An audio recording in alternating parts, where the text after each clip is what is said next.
Kalau di kami kebetulan likuiditas kami sangat baik, otomatis kami ingin optimalkan untuk di lending, terutama yang risiko rendah, jadi di UMKM dan konsumer. Harapan kami growth lending kami masih lebih tinggi dibandingkan industri sampai dengan akhir tahun 2020.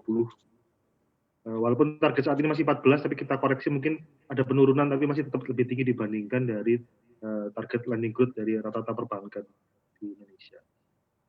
Untuk kebijakan dari sisi LDR, kemudian juga RIM-nya BJTM ini seperti apa nih Pak? Kebetulan kami di LDR kami masih cukup rendah, masih di bawah 70. Dan harapan kami dengan optimalisasi kredit ini bisa meningkatkan atau mendekati dengan batas yang diminta kurang lebih di angka 75 dengan 80% untuk LDR kami. Sedangkan untuk posisi likuiditas, secara overall kami sudah melakukan stress test likuiditas dengan asumsi yang paling jelek itu ada kemungkinan ditarik sampai dengan 20%.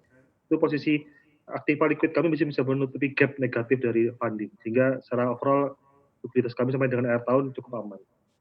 Oke, berarti secara keseluruhan sebenarnya masuk ke kategori apa nih? Bukankah seharusnya perbankan agak cukup berhati-hati begitu ya, agak cukup konservatif begitu ya dalam penyaluran kredit, ataukah seperti apa dari posisinya Bank Jatim sendiri nih Pak?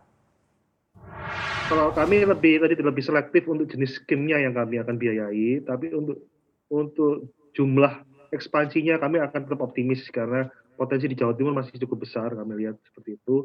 Tinggal penetrasi bisnisnya yang kami sesuaikan.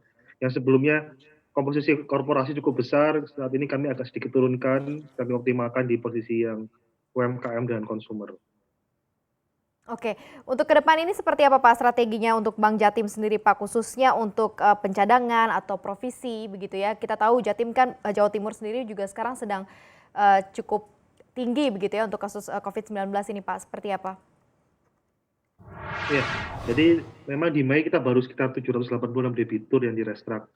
Dan dari potensi yang ada, kami lihat di bulan Juni kami lebih optimalkan lagi langkah restrak, terutama yang sesuai dengan PJK 23 tahun 2020, PJK 11 maaf 3 2020 terkait dengan restrak, sehingga posisinya harapan kami bisa meringankan dari customer dan kami juga bisa secara kinerja kami juga bisa terjaga. Jadi bisa dilihat dari dua sisi yang berbeda, customer kami bisa tetap tumbuh, tetap berkembang, dan harapannya setelah pasca COVID selesai bisa meningkatkan lagi kinerja dari perusahaan ataupun UMKM mereka.